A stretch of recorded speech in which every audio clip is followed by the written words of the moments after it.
সূরা বাকারায় রব্বুল আলামিন সুদ সম্পর্কে নিজে আলোচনা করেছেন, আহাল্লাল্লাহুল বাইআ ওয়া হাররামার রিবা। আল্লাহ ব্যবসাকে করেছেন হালাল, সুদকে করেছেন হারাম। সুদ আরবি যে শব্দ রিবা, রিবা শব্দের অর্থ হল অতিরিক্ত। রিবা শব্দের অর্থ হল অতিরিক্ত। আমরা বাংলায় সুদ বলতে যা বুঝি, আরবিতে রিবা বলতে শুধু তাই বোঝায় না, আরবি রিবা শব্দটা আরেকটু ব্যাপক, বাংলা সুদ শব্দটা একটু সীমিত। বাংলায় সুদ বলতে বুঝি আপনি আমার থেকে ঋণ নিলেন, কিন্তু আমি শর্ত লাগিয়ে দিলাম দেওয়ার সময় যেই কয় টাকা নিয়েছেন তা দিলে হবে না, বাড়ায় দিতে হবে। কত বাড়ায় দিতে হবে? যে আমি বলে দিলাম যে 1000-এ এত বাড়াতে হবে, লাখে এত বাড়াতে হবে, 6 মাস পর দিলে এই পরিমাণ দিতে হবে, 10 বছর পর দিলে এই পরিমাণ দিতে হবে। কখনো চক্রবৃদ্ধি হারে হয়, অর্থাৎ চক্রবৃদ্ধি হার মানে কি, যে 10,000 টাকা সুদ নিবেন, 1 বছর পর সঙ্গে 1000 টাকা যোগ হবে, মানে 11,000 টাকা। যদি পরিশোধ না করেন, দ্বিতীয় বছর যখন সুদটা বাড়বে, ওই 10,000-এর উপরে বাড়বে না, 11,000-এর উপরে বাড়বে। তো 10,000-এর উপরে বাড়লে বাড়তে 1,000, কিন্তু 11,000-এর উপর যখন বাড়বে, তখন বাড়বে দেখা যাবে পরিমাণটা আরেকটু বেশি। এভাবে বাড়তে বাড়তে বাড়তে একসময় এমন হওয়া হবে যে মানুষ জায়গা জমি বেচে সুদই দিতে পারে না, আসলটা আর কবে দিবে। তো এখন অতিরিক্ত হলে এই ক্ষেত্রে, ঋণের ক্ষেত্রে আমরা সেটাকে সুদ মনে করি, কিন্তু ইসলামের মধ্যে সুদ শব্দটা আরেকটু ব্যাপক।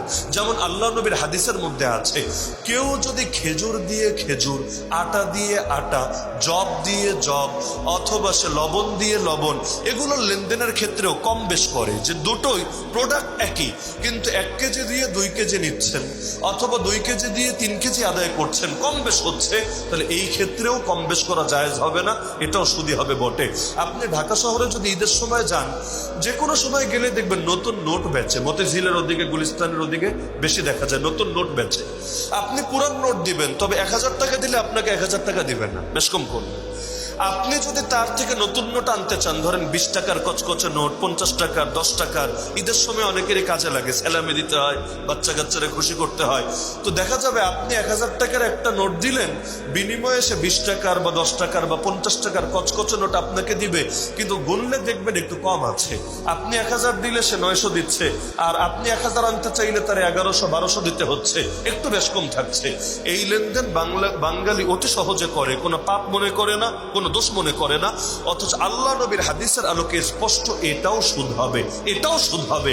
টাকা দিয়ে যখন টাকার লেনদেন করবেন, নতুন নোট দিলেন না পুরান নোট দিলেন বিষয় না, কারণ নোটের নতুন আর পুরানের কারণে দাম বাড়েও না, দাম কমেও না।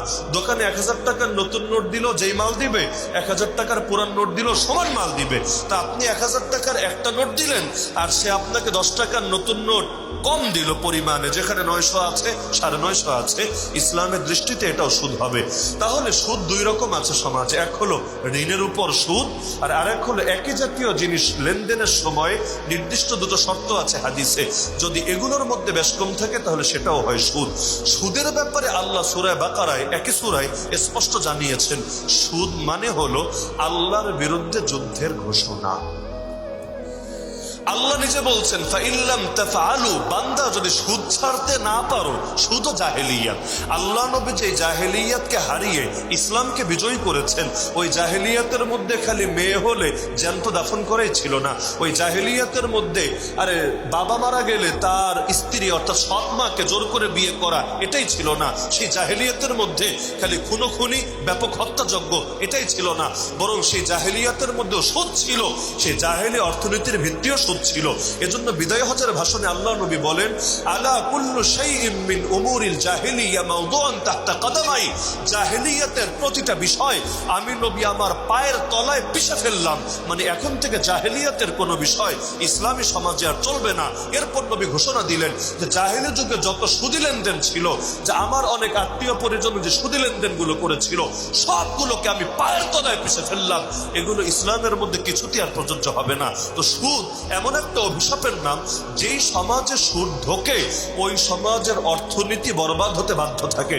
সুদ মানেই হলো ধনী আরো ধনী হবে, গরিব আরো গরিব হবে, সমাজের মধ্যে সাম্য জীবনের প্রতিষ্ঠা হবে না, বৈষম্য ধীরে ধীরে বাড়তেই থাকবে।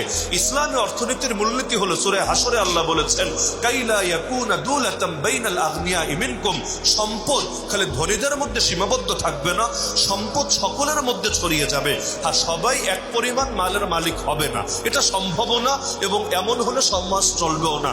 সবাই যদি কোটিপতি হয়, ভাই রিক্সা চালাবে কে, গাড়ি চালাবে কে, খেত খামারি করবে কে, মজদুর পাবেন কোথায়, শ্রমিক পাবেন কোথায়?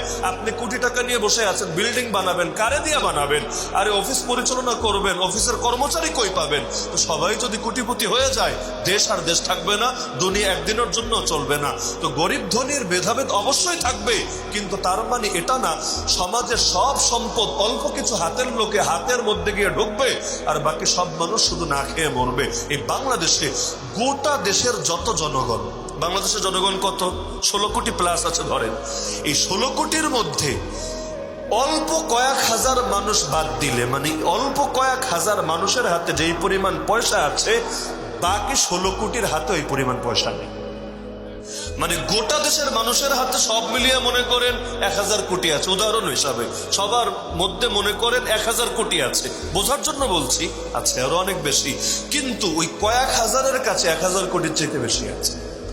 এমনকি এই দেশে তেমন ধনীও আছে। বাংলাদেশের এক লোক সিঙ্গাপুরের শ্রেষ্ঠ 40 জন ধনীর মধ্যে একজন, অথচ বাংলাদেশের মানুষ ব্যবসা বাণিজ্য তার আছে বিপুল পরিমাণ বাংলাদেশের মধ্যে।